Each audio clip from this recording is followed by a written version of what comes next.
Last video में हम लोग पोलर कोऑर्डिनेट सिस्टम देख रहे थे।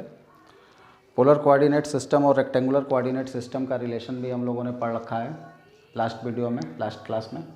यहाँ पर थोड़ा सा उस चीज़ों को और डिटेल में देखेंगे और इस पर चर्चा करेंगे। थोड़ा सा इसका रिकैप देख लीजिए। क्या हम लोगों ने देखा था कि एक रेक्टेंगुलर कोऑर्डिनेट सिस्टम किसको बोलते हैं, जिसमें एक हॉरिजॉन्टल लाइन, एक वर्टिकल लाइन, एक ओरिजिन होता है और इस प्लेन पर किसी भी पॉइंट की पोजीशन जब हम इस सिस्टम से दिखाते हैं तो वहाँ पर वो रेक्टेंगुलर कोऑर्डिनेट सिस्टम हो जाता है। ये इसका ओरिजिन हो गया। पोलर कोऑर्डिनेट सिस्टम भी हमने आपको बता रखा है। पोलर कोऑर्डिनेट सिस्टम में क्या होता है, तो पोलर कोऑर्डिनेट सिस्टम में एक पोल होता है और हमने बताया था लास्ट क्लास में कि जो पोल होता है वो इसके ओरिजिन पर लाई कर जाता है और जो उस पोलर कोऑर्डिनेट सिस्टम की इनिशियल लाइन होती है वो उस एक्स एक्सिस पर लाई कर जाती है। ठीक। किसी भी पॉइंट का अगर हमको पोजीशन बताना है, यहाँ पर मान लो कोई पॉइंट है P और इस पॉइंट का अगर पोजीशन बताना है तो इसके अंदर दो सिस्टम मौजूद है, एक रेक्टेंगुलर कोऑर्डिनेट सिस्टम और एक पोलर कोऑर्डिनेट सिस्टम। अगर रेक्टेंगुलर कोऑर्डिनेट सिस्टम से इस पॉइंट P की पोजीशन बतानी हो तो उसका प्रोसेस हमने बता रखा है कि आपको पहले क्या करना है, ओरिजिन से चलना है एक्स एक्सिस पर। पहले एक्स एक्सिस पर आप y के थ्रू भी जाओगे तो उसी पॉइंट पर पहुंचोगे, लेकिन जो लिखने का इसका तरीका होता है, जो कोऑर्डिनेट सिस्टम हम लिखते हैं रेक्टेंगुलर कोऑर्डिनेट सिस्टम, उसमें फर्स्ट प्लेस पर एब्सिसा यानी x के लिए लिखा जाता है और सेकंड ऑर्डिनेट के लिए यानी y के लिए होता है। तो इस कारण से हम लोग पहले यहाँ x एक्सिस पर चले। x एक्सिस पर चलने के बाद से P के डायरेक्ट नीचे आ करके फिर इस पॉइंट से, मान लो कि ये पॉइंट M हो गया और M पॉइंट से फिर हम क्या करेंगे, y एक्सिस के अलोंग चलेंगे। तो हम कहाँ पर, मान लो ये डिस्टेंस हमने x कवर की और ये डिस्टेंस हमने यहाँ पर सपोज कर लो कि y कवर की अगर, तो इस P पॉइंट पर जाने के लिए x एक्सिस पर x चलना पड़ा और y एक्सिस पर y चलना पड़ा। तो ये जो सिस्टम हुआ या ये जो कोऑर्डिनेट हमको यहाँ पर मिला, ये रेक्टेंगुलर कोऑर्डिनेट सिस्टम में इस पॉइंट की पोजीशन कहलाती है। इसी सिस्टम में हमने ये ब्लैक कलर से पोलर भी बना रखा है। अगर पोलर कोऑर्डिनेट सिस्टम में इस पॉइंट की पोजीशन बतानी हो तो पोलर कोऑर्डिनेट सिस्टम बोलता है कि आप डायरेक्टली इस ओरिजिन से या इस पोल से या इनिशियल पॉइंट से आप इस P पॉइंट पर चले जाइए।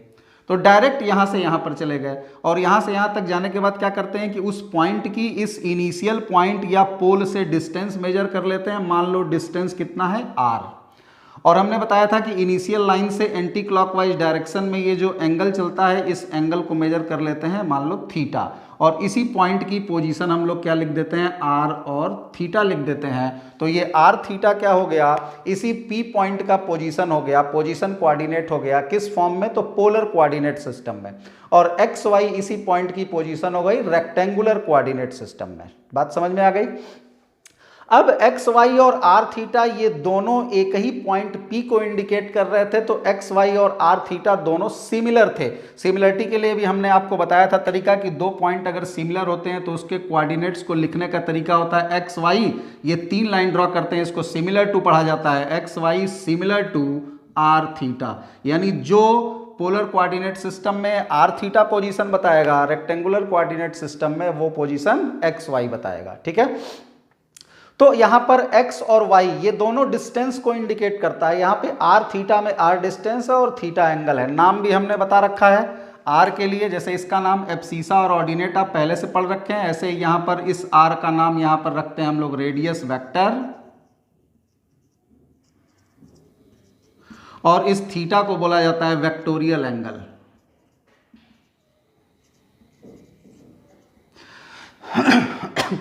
तो फर्स्ट पोजीशन रिजर्व होती है रेडियस वेक्टर के लिए, जो उस पॉइंट की पोल से डिस्टेंस इंडिकेट करता है। पोलर कोऑर्डिनेट सिस्टम में ओरिजिन को हम लोग पोल भी बोलते हैं। और जो सेकंड वाला प्लेस है वो वेक्टोरियल एंगल के लिए रिजर्व है। वेक्टोरियल एंगल क्या है, तो जो लाइन पोल से उस पॉइंट को ज्वाइन कर रही है वो इनिशियल लाइन यानी एक्स एक्सिस, जो काम रेक्टेंगुलर सिस्टम में एक्स एक्सिस करता है, पोलर कोऑर्डिनेट सिस्टम में वो इनिशियल लाइन कहलाता है। तो इनिशियल लाइन से उस लाइन का एंटी क्लॉकवाइज डायरेक्शन में जो एंगल होगा थीटा, वो थीटा के लिए प्लेस रिजर्व होता है सेकंड वाला। तो R theta polar coordinate system में इस पॉइंट की पोजीशन को इंडिकेट करता है। अब इन दोनों में रिलेशन की भी बात की थी लास्ट क्लास में, हम दोनों ने इसका रिलेशन भी देखा था। आज थोड़ी सी इस पे और भी चर्चा करेंगे हम लोग। तो क्या क्या रिलेशन है, सपोज कर लो कि आपको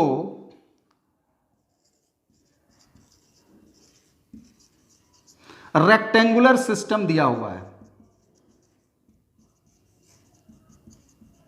और आपको रेक्टेंगुलर कोऑर्डिनेट सिस्टम से किस कोऑर्डिनेट सिस्टम में जाना है? पोलर कोऑर्डिनेट सिस्टम में जाना है, पोलर कोऑर्डिनेट सिस्टम। ठीक, यानी आपको एक्स वाई गिवन है, रेक्टेंगुलर कोऑर्डिनेट सिस्टम गिवन है। अब ये एक्स वाई जो कोऑर्डिनेट है, अगर इसको हमें पोलर में कन्वर्ट करना हो, मतलब रेक्टेंगुलर कोऑर्डिनेट सिस्टम को अगर पोलर कोऑर्डिनेट सिस्टम में कन्वर्ट करना हो, एक्स वाई को अगर आर थीटा में कन्वर्ट करना हो, तो ऐसी पोजीशन में हम लोग क्या करते हैं? एक्स वाई हमको पता है, गिवन है, तो एक्स और वाई की मदद से हम लोग आर और थीटा की वैल्यू निकालते हैं। आर और थीटा की वैल्यू आ जाएगी तो फर्स्ट प्लेस पे आर, सेकेंड प्लेस पे थीटा रख दिया जाएगा, तो यही एक्स वाई आर थीटा की वैल्यू दे देगा। तो कैसे वैल्यू निकाली गई थी याद होगा? आर के लिए हमने क्या बताया था कि इस ट्रेंगल को अगर देखा जाए POM को, तो इस ट्रेंगल में जो आर है, अगर पाइथागोरस का यूज कर दिया जाए तो आर किसकी तरह बिहेव कर रहा है? आर बिहेव हाइपोटेनियस की तरह कर रहा है। तो हम यहाँ पे लिख सकते हैं R is equal to under root में X square plus Y square. R मिल गया, एक्स वाई का इस्तेमाल करके इस आर को हमने यहाँ पर रख दिया इस प्लेस पर। अब इसके बाद से थीटा निकालने के लिए हम लोग क्या यूज करेंगे? एक्स वाई का यूज करके थीटा निकालना है, तो एक्स और वाई का यूज करके अगर थीटा निकालना है तो थीटा एंगल है, सिंपल ट्रिग्नोमेट्री यूज करो, ये परपेंडिकुलर का और ये बेस का काम करेगा इस एंगल के लिए। तो टेन थीटा को क्या लिख सकते हैं? वाई बाई एक्स लिख सकते हैं, और थीटा इज इक्वल टू क्या लिखा जा सकता है? Tan inverse Y by X, ये थीटा की वैल्यू आ जाती है। तो इन दोनों रिलेशंस का यूज करके हम लोग आर थीटा की वैल्यू निकाल लेते हैं, और इसी रिलेशन के यूज से पोलर कोऑर्डिनेट सिस्टम में रेक्टेंगुलर कन्वर्ट हो सकता है। ऐसे ही अगर हम लोगों को सपोज कर लो पोलर टू रेक्टेंगुलर जाना हो, पोलर से अगर रेक्टेंगुलर में जाना हो, पोलर टू रेक्टेंगुलर, तो यहां पर इस कन्वर्जन के लिए क्या किया जाता है? यानी आर थीटा आपको गिवन है, अब आर थीटा आपको दिया रहेगा, पोलर कोऑर्डिनेट सिस्टम दिया रहेगा। रेक्टेंगुलर कोऑर्डिनेट सिस्टम में कैसे वैल्यू लिखी जाएगी? तो अब हमको इस ट्रेंगल में आर दिया हुआ है और ये थीटा दिया हुआ है, एक्स और वाई की वैल्यू निकालनी है। तो अब एक सिंपली ऐसे समझो, एक ट्रेंगल आपको दिया हुआ है, यहाँ पर आपको थीटा की वैल्यू पता है और ये आर वैल्यू पता है, हमको ये वाली लेंथ निकालनी है और ये वाली लेंथ निकालनी है। तो सिंपल ट्रिग्नोमेट्री यहाँ पर भी लगा सकते हैं। हमको हाइपोटेनियस देखा जाए तो पता है और एंगल पता है, तो इस एंगल के लिए ये किसका काम करेगा? परपेंडिकुलर का, और ये किसका काम करेगा? बेस का। तो हम यहाँ पर यूज कर सकते हैं cos theta is equal to base upon hypotenuse, यानी कि इस बेस को अगर हम लोग थोड़ी देर के लिए x मान लेते हैं तो हम लिख सकते हैं x अपॉन r, ये r है, तो यहाँ पर x की वैल्यू कितनी हो जाएगी? r cos theta. ठीक है, यानी जो r हमको पता है और थीटा हमको पता है, तो इस r और थीटा का इस्तेमाल करके हमने x की वैल्यू निकाल ली। यही x किसका काम करता है रेक्टेंगुलर कोऑर्डिनेट सिस्टम में? एब्सिसा का काम करता है। ऐसे ही अगर हम लोग यहाँ पर साइन का यूज कर दें तो sine theta is equal to क्या होता है? Perpendicular by hypotenuse. परपेंडिकुलर यहाँ पर क्या है? ये वाली लंबाई सपोज कर लेते हैं ये y है, तो ये हो जाएगा y बाई आर, ये है साइन थीटा, तो यहाँ पर क्या हो जाएगा? y इज इक्वल टू क्या होगा? r sine theta. इसका इस्तेमाल करके हम लोग को किसकी वैल्यू मिल जाएगी? r की वैल्यू मिल जाएगी, y की वैल्यू मिल जाएगी, और ये x और ये y फिर हमको क्या दे देगा? इसी का रेक्टेंगुलर फॉर्म दे देगा, x और y। तो पहले हम लोग एक दो सिंपल एग्जांपल इस पे देखते हैं, फिर इसमें और भी बात करेंगे। ये हालांकि लास्ट क्लास में पढ़े हुए थे आप लोग, एक रिवीजन कर दिया ताकि आगे चीजें बिल्कुल नई हो जाएं। यहां पर अगर मान लो हमने तुमसे कह दिया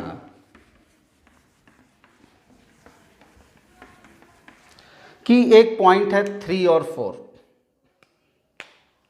एक पॉइंट है 3, 4, इसको कन्वर्ट कर दो, convert into polar coordinate system. Polar coordinate system में इसको कन्वर्ट करो। अब इसको अगर पोलर कोऑर्डिनेट सिस्टम में कन्वर्ट करना है तो ये कौन सा सिस्टम दिया हुआ है? रेक्टेंगुलर। 3 और 4 दोनों लेंथ फॉर्म में लिखा हुआ है। यहां पर आप 3 को x मान सकते हो और 4 को y मान सकते हो। अब हमको इसको आर थीटा में कन्वर्ट करना है, तो हमको पता है आर की वैल्यू एक्स वाई के साथ क्या रिलेशन बनाती है, X square plus Y square. Use कर देंगे तो क्या हो जाएगा 9 + 16 कितना आ गया 5, आर की वैल्यू 5 आ गई। ठीक, ऐसे ही अब टेन थीटा की बात करें तो tan theta is equal to होता है Y by X, Y by X means क्या 4/3, तो थीटा की वैल्यू कितनी हो जाएगी 10 इनवर्स 4/3। तो जो 34 पॉइंट था, जो पॉइंट 34 था किस सिस्टम में, रेक्टेंगुलर कोऑर्डिनेट सिस्टम में। पोलर कोऑर्डिनेट सिस्टम में इसका कोऑर्डिनेट क्या हो जाएगा, तो पोलर कोऑर्डिनेट सिस्टम कैसे लिखा जाता है आर थीटा, आर की वैल्यू कितनी है 5, तो आर की जगह 5 लिख दिया। थीटा की वैल्यू कितनी आई है 10 इनवर्स 4/3, तो थीटा की जगह लिख देंगे 10 इनवर्स 4/3। जो पोजीशन इस पॉइंट का होगा वही सेम पोजीशन इस पॉइंट का भी होगा, यानी ये दोनों कोऑर्डिनेट सिस्टम जो यहाँ पर लिखे गए हैं ये एक ही पॉइंट को इंडिकेट कर रहे हैं। लिखने का प्रोसेस अलग है, ये रेक्टेंगुलर कोऑर्डिनेट सिस्टम में लिखा हुआ है और ये पोलर कोऑर्डिनेट सिस्टम में लिखा हुआ है। ठीक है, तो इस तरीके से आप रेक्टेंगुलर टू पोलर में कन्वर्जन कर सकते हैं। ठीक, ऐसे ही मान लो अगर कोई एग्जाम्पल ले लेते हैं पोलर टू वो वाला रिलेशन लगाने के लिए, तो इस तरीके से भी किया जा सकता है। अभी इसमें और भी काम करने हैं अपने को, पहले सिंपली चीजों को देख लो। मान लो हमने लिख दिया यहां पर 2π/4, 2 लिख दिया और π/4 लिख दिया, और बोल दिया गया कि इसको किस फॉर्म में कन्वर्ट कर दो, तो इसको रेक्टेंगुलर सिस्टम में कन्वर्ट कर दो। तो 2 और π/4 को रेक्टेंगुलर कोऑर्डिनेट सिस्टम में अगर कन्वर्ट करने के लिए कह दिया गया, ये कौन सा फॉर्म दिया हुआ है, पोलर दिया हुआ है। पोलर दिया है मतलब ये 2 किसकी वैल्यू है आर की वैल्यू, और π/4 किसकी वैल्यू है थीटा की वैल्यू है। तो थीटा भी पता है आर भी पता है, क्या निकालना है अपने को, एक्स निकालना है और वाई निकालना है, मतलब रेक्टेंगुलर सिस्टम में वैल्यू निकालनी है। अब हमको पता है कि x क्या होता है आर कॉस थीटा, वहां देखो हमने लिख रखा है, तो आर कॉस थीटा, आर की वैल्यू कितनी है 2 और थीटा की वैल्यू कितनी है π/4, तो हमको पता है कि 2 cos π/4 की वैल्यू कितनी होती है 1/√2, तो कैंसिल होकर वैल्यू कितनी आ गई √2 आ गई। ऐसे ही क्या हो जाएगा r sine theta, r sine theta की वैल्यू 2 sin π/4, यहाँ पर इसकी वैल्यू 2 और sin π/4 की वैल्यू होती है 1/√2, तो ये फिर से कैंसिल होकर के कितना आ गया √2। तो x और y दोनों की वैल्यू यहाँ पर सेम है, तो यहाँ पर हम लोग क्या लिखेंगे, हम लोगों ने यहाँ पर रेक्टेंगुलर कोऑर्डिनेट सिस्टम में क्या देखा कि x की वैल्यू √2 आई और y की वैल्यू √2 आई, यानी 2 और π/4 जो पॉइंट था पोलर कोऑर्डिनेट सिस्टम में, ये जिस पॉइंट को इंडिकेट कर रहा था उसी पॉइंट को कौन इंडिकेट करेगा √2, ये √2 उस पॉइंट को रेक्टेंगुलर कोऑर्डिनेट सिस्टम में रिप्रेजेंट करेगा और 2π/4 उसी पॉइंट को पोलर कोऑर्डिनेट सिस्टम में रिप्रेजेंट करेगा, यानी दोनों के दोनों एक ही पॉइंट की पोजीशन को बता रहे हैं। सिस्टम अलग अलग है, ये पोलर कोऑर्डिनेट सिस्टम है और ये रेक्टेंगुलर कोऑर्डिनेट सिस्टम है। अब यहां पर जो परेशानी आती है वो कहां पे आती है, वो जरा ध्यान से देखो। प्रॉब्लम कहां पे आएगी, प्रॉब्लम आती है जब पॉइंट फर्स्ट क्वाड्रेंट से हट करके किसी अदर क्वाड्रेंट में चला जाएगा, तब आपको थोड़ी बहुत प्रॉब्लम आएगी। ठीक, तो उसके लिए कुछ हम लोग पहले रिमार्क पॉइंट पढ़ते हैं, उसके बाद फिर यहां पर आते हैं। ट्रिग्नोमेट्री में प्रिंसिपल एंगल वगैरह हम लोगों ने पढ़ रखा है, उसका भी इस्तेमाल करके इन चीज़ों को समझने का प्रयास करेंगे। तो ये एग्जांपल भी देख लीजिएगा। तो ऐसे क्वेश्चन पोलर टू कार्टेशियन या पोलर टू रेक्टेंगुलर या रेक्टेंगुलर टू पोलर कन्वर्ट करने का तरीका था। छोटा छोटा 2 एग्जांपल दिया हमने। कुछ रिमार्क्स यहां पर देखो और समझने की कोशिश करो।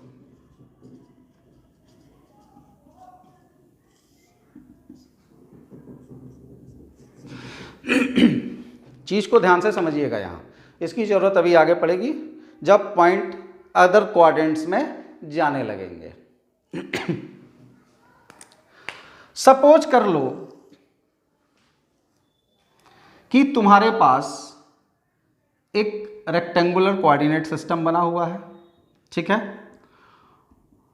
रेक्टेंगुलर कोऑर्डिनेट सिस्टम में हमने क्या जानकारी पढ़ रखी है, यहां पर कोई भी पॉइंट होगा तो उसका जो साइन होगा प्लस प्लस का होगा, यहाँ हम लोगों ने पढ़ रखा है कि माइनस प्लस का साइन होगा, यहाँ पढ़ रखा है माइनस माइनस का साइन होगा, और यहाँ पढ़ रखा है कि प्लस माइनस का साइन होगा। यानी रेक्टेंगुलर कोऑर्डिनेट सिस्टम में किसी भी पॉइंट की पोजीशन फर्स्ट क्वाड्रेंट में होगी कि सेकंड में कि थर्ड में कि फोर्थ में, ये हम लोग को मालूम है एक्स एक्सिस और वाई एक्सिस के अलोंग।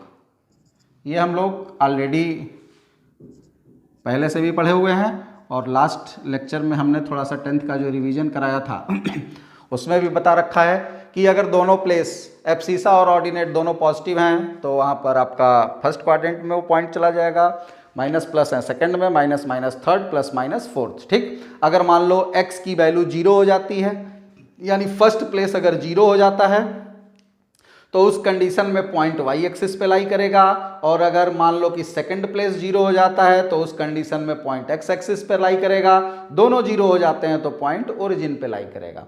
तो ये सारी बेसिक जानकारी है जो आपको पहले से पता है।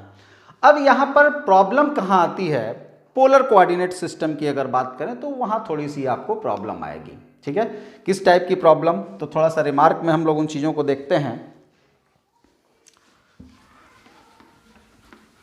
कुछ यहां पर यूनिकनेस की बात करते हैं। सपोज कर लो कि एक पोलर कोऑर्डिनेट सिस्टम है।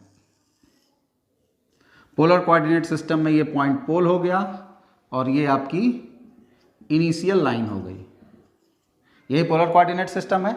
सपोज कर लो कि यहां पर कोई पॉइंट है P, जिसका कोऑर्डिनेट हम थोड़ी देर के लिए मान लेते हैं कि r और थीटा है।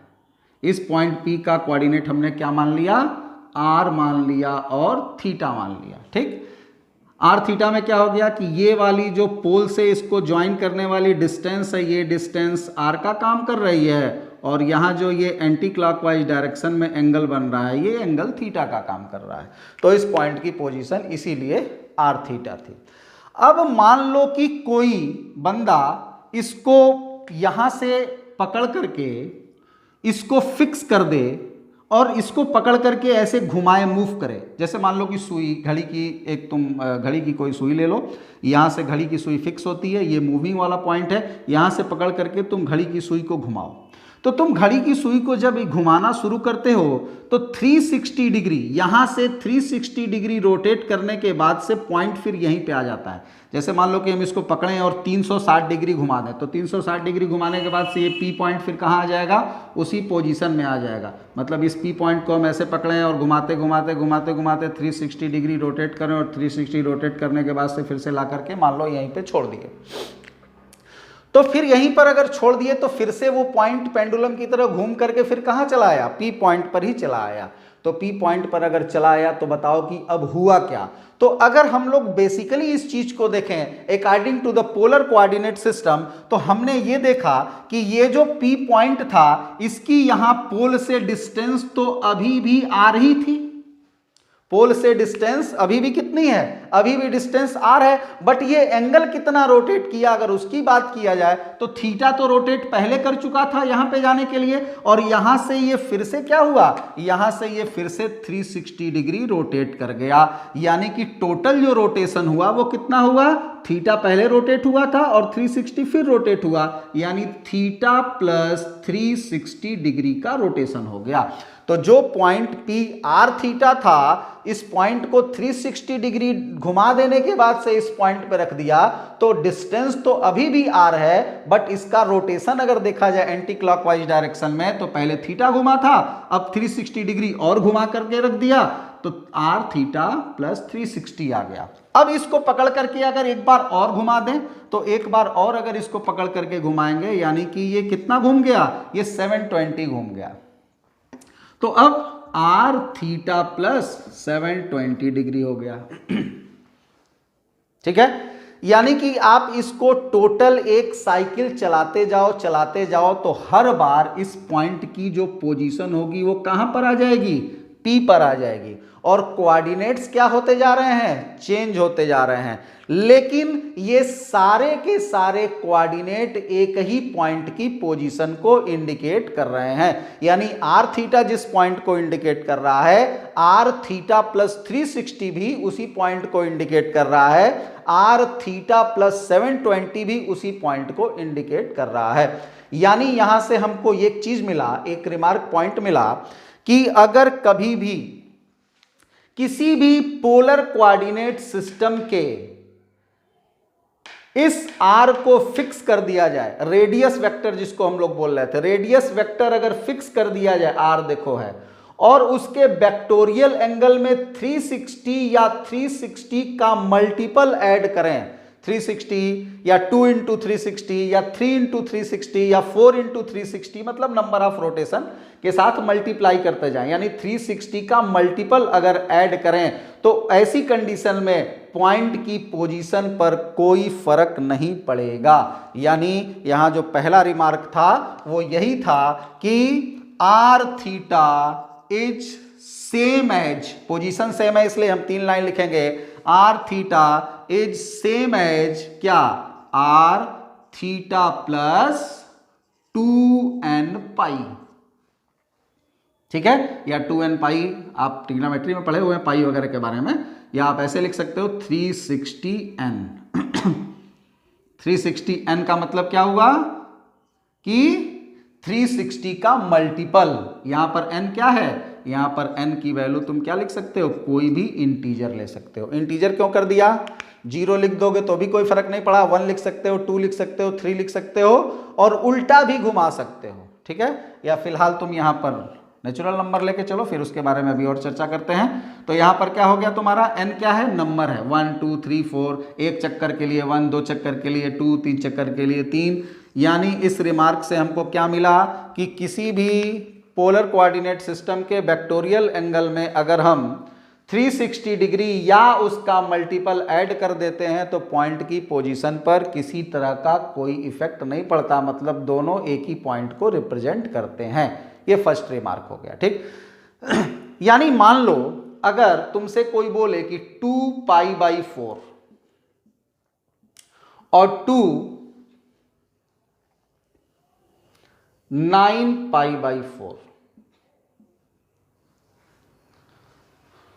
मान लो तुम किसी क्वेश्चन को पोलर कोऑर्डिनेट सिस्टम में कन्वर्ट कर रहे हो, जैसे मान लो √2 और √2 तुमको एक रेक्टेंगुलर कोऑर्डिनेट सिस्टम दे दिया, ठीक है, क्या है ये रेक्टेंगुलर कोऑर्डिनेट सिस्टम है। तुमसे बोला कि इसको पोलर में कन्वर्ट करो, इसको तुम पोलर में कैसे कन्वर्ट करोगे, तो पोलर में कन्वर्ट करने के लिए r निकालना पड़ेगा। r की वैल्यू कितनी आएगी निकालोगे तो √ में x square plus Y square आएगी, यानी √2 का स्क्वायर 4, यानी 2 हो गया। और तुमको अगर बोला जाए कि थीटा निकालो तो यहाँ पर तुम लिखोगे tan थीटा की वैल्यू हो जाएगी √2 बाई √2, दोनों कैंसिल होकर के 1 आ गया। और tan थीटा की वैल्यू 1 होती कब है, तो जब थीटा क्या होता है, 45 डिग्री होता है। 45 डिग्री को हम लोग क्या बोलते हैं, π/4। तो थीटा की वैल्यू कितनी आ गई, π/4, आर की वैल्यू कितनी आ गई, 2। तो अब हम इस पॉइंट को क्या लिखेंगे, इसको लिखेंगे आर की वैल्यू, यहाँ सॉरी उसको नहीं, इसको लिख रहे थे ना, आर की वैल्यू कितनी आ गई, 2 आ गई, और थीटा की वैल्यू कितनी आ गई, π/4 आ गई, ठीक। तो √2 को हमने किसमें कन्वर्ट कर लिया, पोलर कोऑर्डिनेट सिस्टम में कन्वर्ट कर लिया। मान लो क्वेश्चन में ऑप्शन क्या दिया गया, ऑब्जेक्टिव क्वेश्चन है, मान लो ऑप्शन दे दिया गया, बोला गया कि इसको पोलर कोऑर्डिनेट सिस्टम में कन्वर्ट करो। ऑप्शन तुमको दे दिया 2 π/6, बी ऑप्शन है 2 π/3, सी ऑप्शन है 2 9 π/4, और डी ऑप्शन है नन ऑफ दीज, ठीक है।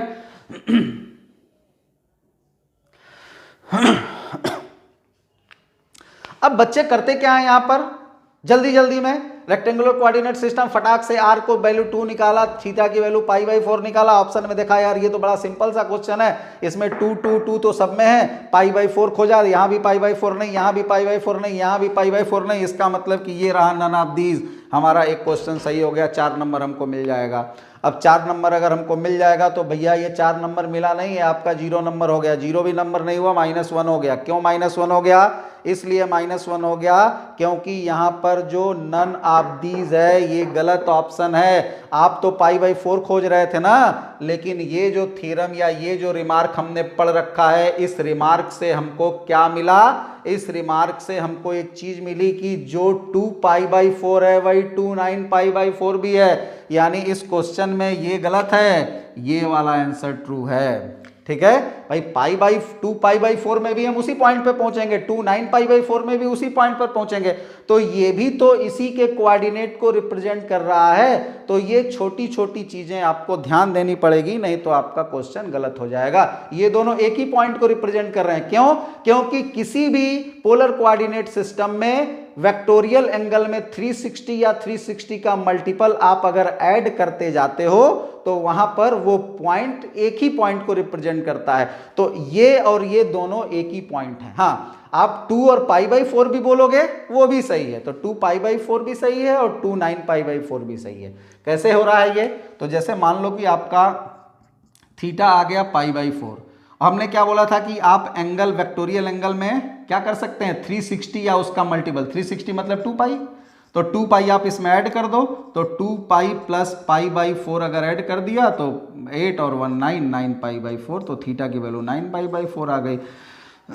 यानी कि वेक्टोरियल एंगल में आप 360 या 360 का मल्टीपल अगर ऐड करते जाते हैं तो वो पॉइंट का कोऑर्डिनेट चेंज नहीं होगा, वो उसी पॉइंट के कोऑर्डिनेट को रिप्रेजेंट करता रहेगा।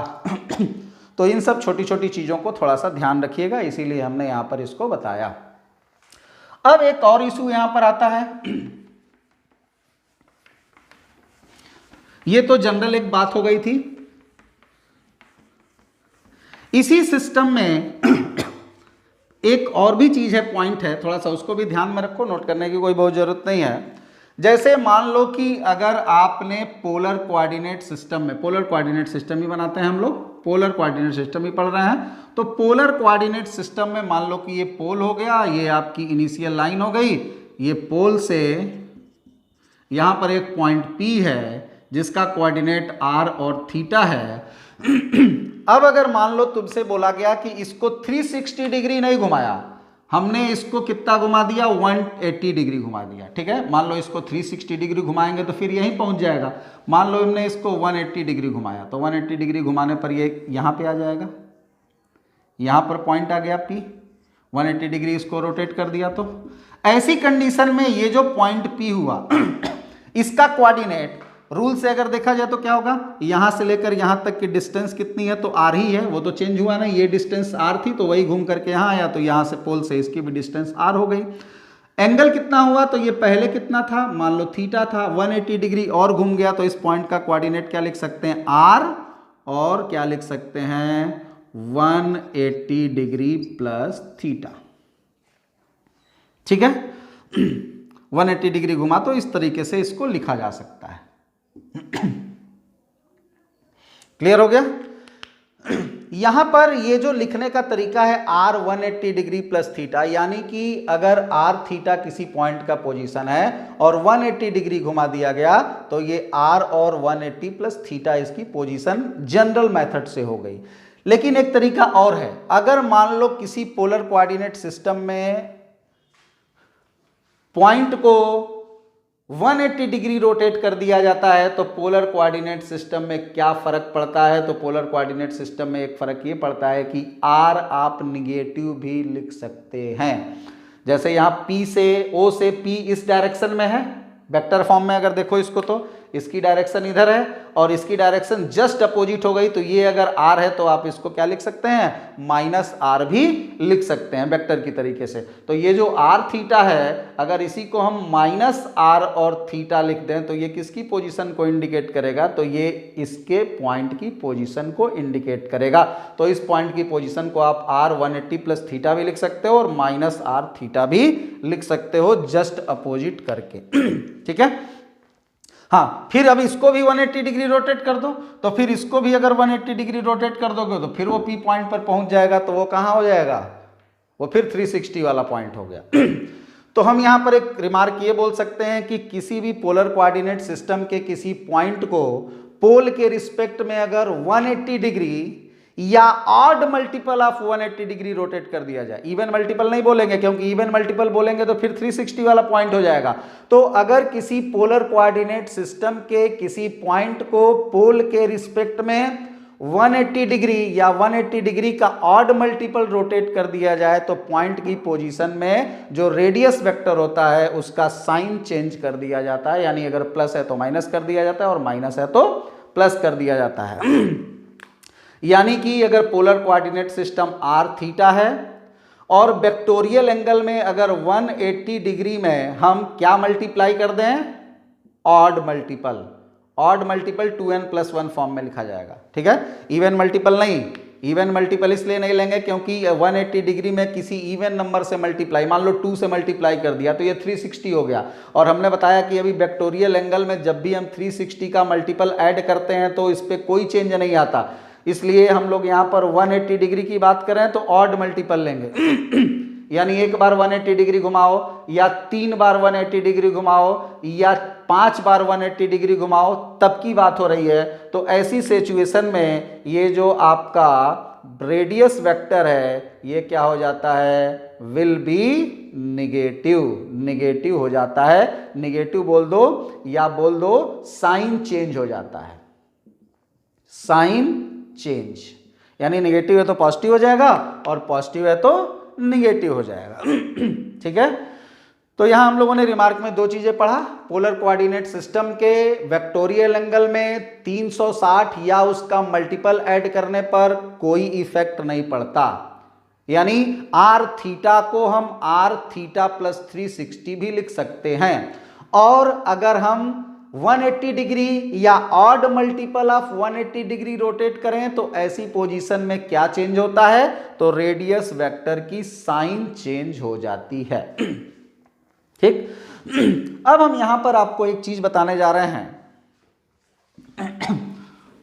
Principal angle point of view से चीजों को समझाने जा रहे हैं। जरा ध्यान से यहां पर इस चीज को देखिएगा, इससे थोड़ा सा आपको रिजल्ट लिखने में आसानी होगी। अब रिमार्क थर्ड, ये तो दो रिमार्क हो गए, तीसरा रिमार्क क्या है, जो हम लोग r की वैल्यू यूज करते थे अंडर रूट में x² प्लस y², ये तो जैसा है ऐसा ही रहेगा। थीटा की जो बात हम लोग कर रहे थे tan इनवर्स y/x, ठीक है, ये थीटा की वैल्यू tan इनवर्स y/x भी अपने प्लेस पे ठीक है, बट इसको हम लोग इस फॉर्म में लिखते हैं। अब हम जो बता रहे हैं इसको ध्यान से देखो, अब यही फाइनल है इसका। अब जो क्वेश्चन करेंगे हम लोग वो इसी मेथड से करेंगे, वो जनरल बेसिक चीजें थी, बेसिक इंफॉर्मेशन थी जिससे हमने आपको इसको समझाने का प्रयास किया।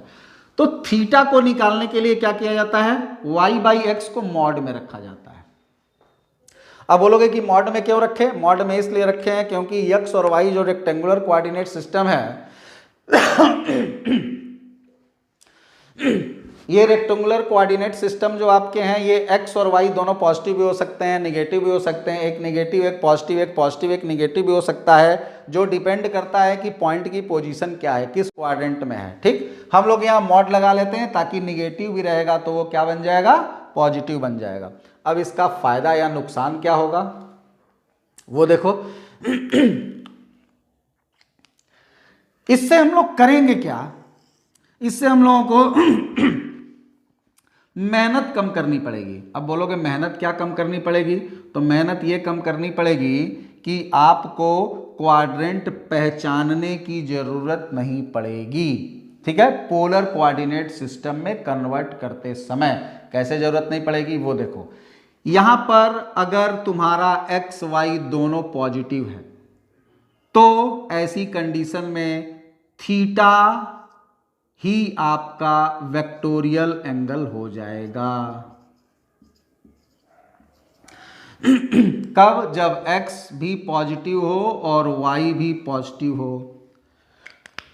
अगर मान लो कि तुम किसी रेक्टेंगुलर कोऑर्डिनेट सिस्टम को पोलर कोऑर्डिनेट सिस्टम में कन्वर्ट करने जा रहे हो तो अगर दोनों पॉजिटिव हैं तब तो सिंपली तुमने देखा यहाँ √2 को हमने कन्वर्ट कर लिया था, आर निकाल लिया था, थीटा निकाल लिया था, आंसर लिख दिया था। ठीक, अगर निगेटिव पॉजिटिव वाला टर्म आ जाए तो ऐसी जगह पे थोड़ी सी आपको दिक्कत हो सकती है। या तो आप रिजल्ट को पूरा एंटी क्लॉकवाइज डायरेक्शन में रोटेट करके लिखिए, या तो फिर इस फॉर्मेट को ध्यान रखिए। और एक चीज याद रखिएगा, जेई एडवांस या जेई मेंस में जितने भी इस तरीके के क्वेश्चंस होते हैं वो प्रिंसिपल एंगल पे ही रिलेटेड होते हैं। ऑप्शंस भी जनरली प्रिंसिपल एंगल फॉर्मेट में ही दिए रहते हैं। तो जनरल एंगल वाला जो फॉर्म है वो तो आपका रिजल्ट आएगा कि भाई चलो ठीक है एंटी क्लॉकवाइज डायरेक्शन में उसके एंगल का मेजरमेंट कर लेंगे, लेकिन रिजल्ट आपका जो ऑप्शन होगा उस ऑप्शन से मैच नहीं करेगा, फिर आपको उसको प्रिंसिपल में कन्वर्ट करना पड़ेगा या फिर से आपको मेहनत करनी पड़ेगी। तो उसका एक अच्छा सा तरीका यहाँ पे ध्यान में रखो। वेक्टोरियल एंगल हमने यहाँ पर लिख लिया थीटा। अगर मान लो कि आपका x निगेटिव हो जाता है और y पॉजिटिव हो जाता है पोलर कोऑर्डिनेट सिस्टम में, तब हम लोग जो वेक्टोरियल एंगल लिखते हैं, ये थीटा तो निकल ही गया है, थीटा निकालने का तरीका यही रहेगा, यहाँ पर पाई माइनस थीटा, या इसको ऐसे भी लिख सकते हैं 180 डिग्री माइनस थीटा, पाई को 180 डिग्री बोलते हैं। अगर x भी निगेटिव हो जाता है और y भी निगेटिव हो जाता है तो वेक्टोरियल एंगल थीटा तो ऐसे ही निकलेगा, थीटा माइनस पाई। और अगर मान लो x पॉजिटिव हो जाता है और y निगेटिव हो जाता है तो यहाँ पर जो वेक्टोरियल एंगल होगा वो क्या होगा, माइनस थीटा।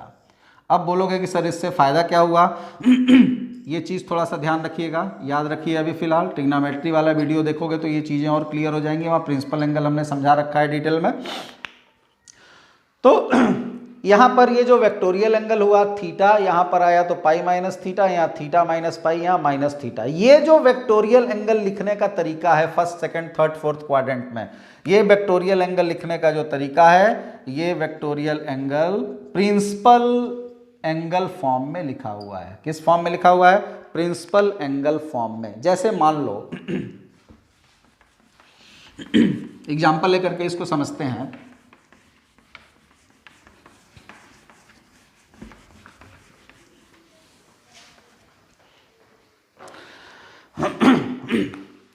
अभी हम लोगों ने थोड़ी देर पहले एग्जांपल देखा था, वीडियो बैक करके आप देख सकते हो। 3 4 को पोलर कोऑर्डिनेट सिस्टम में कन्वर्ट किया था तो रिजल्ट आया था शायद 5 और 10 इनवर्स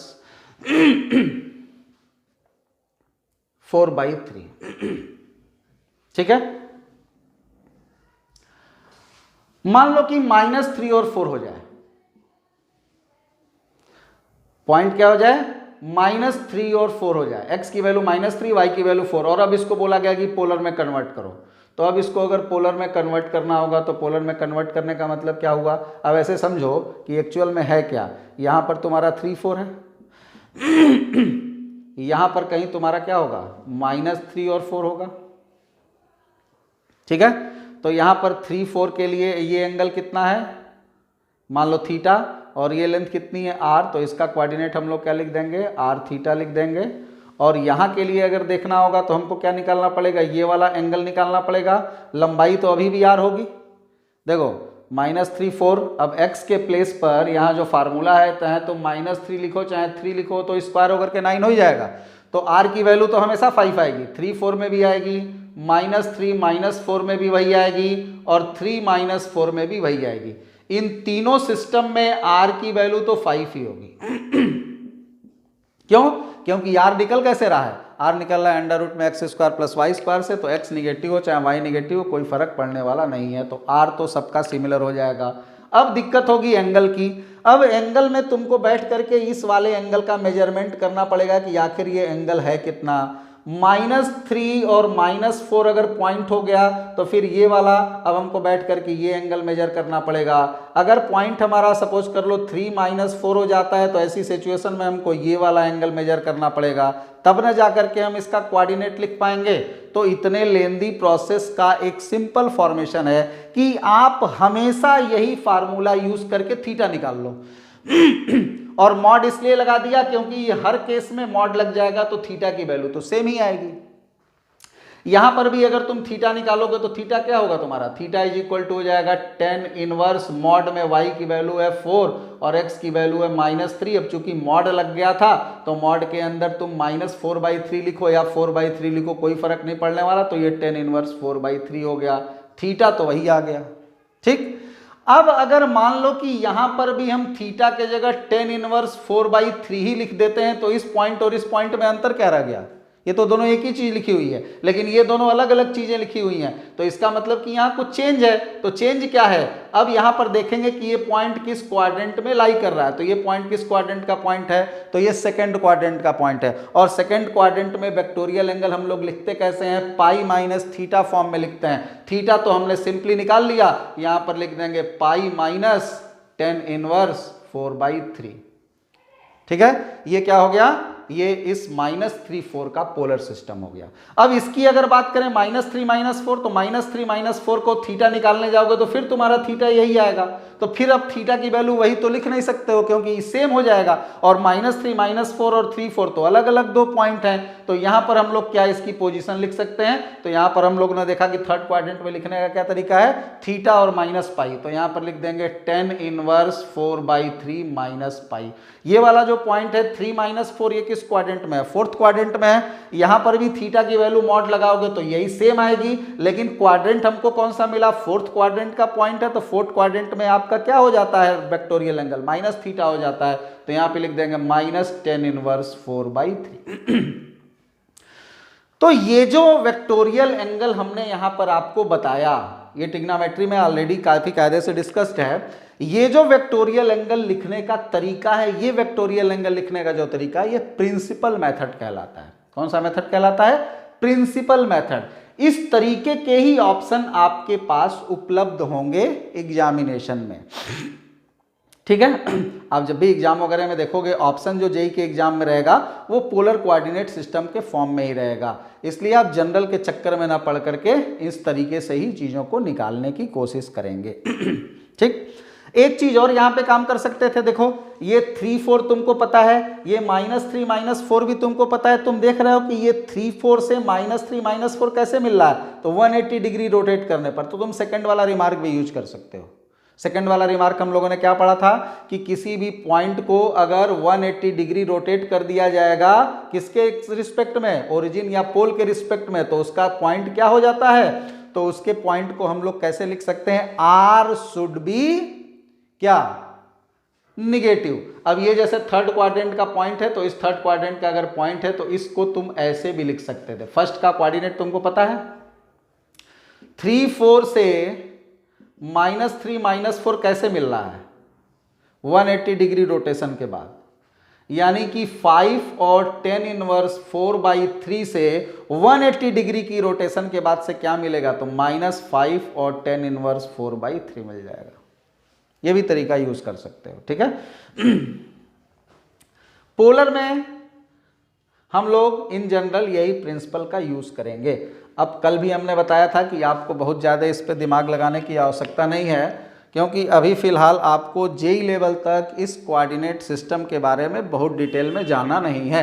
आपको मिला जुला करके पढ़ना क्या है, आपको सिंपल रेक्टेंगुलर कोऑर्डिनेट सिस्टम पर ही पूरी चीज़ों को लेकर के चलना है। ये तो हमने एक्स्ट्रा ऐसे ही आपको बता दिया। इस वीडियो को आप देख लीजिए, कुछ इन्फॉर्मेशंस जरूर मिली होंगी, उनको नोट कर लीजिए। इसमें अगर कुछ ट्रबल आ रहा है तो वो ट्रिग्नोमेट्री से रिलेटेड ट्रबल हो सकता है। उसके लिए आपको ट्रिग्नोमेट्री में जाकर के प्रिंसिपल एंगल वाला वीडियो भी देखना हो सकता है, तो आप देख सकते हैं। अब यहाँ से हम लोग स्टार्ट करते हैं अपना क्लास 11th के सिलेबस को, या जेईई मेंस का कोऑर्डिनेट सिस्टम का सिलेबस। तो नेक्स्ट वीडियो से हम लोग स्टार्ट करेंगे उस पॉइंट को। Thank you.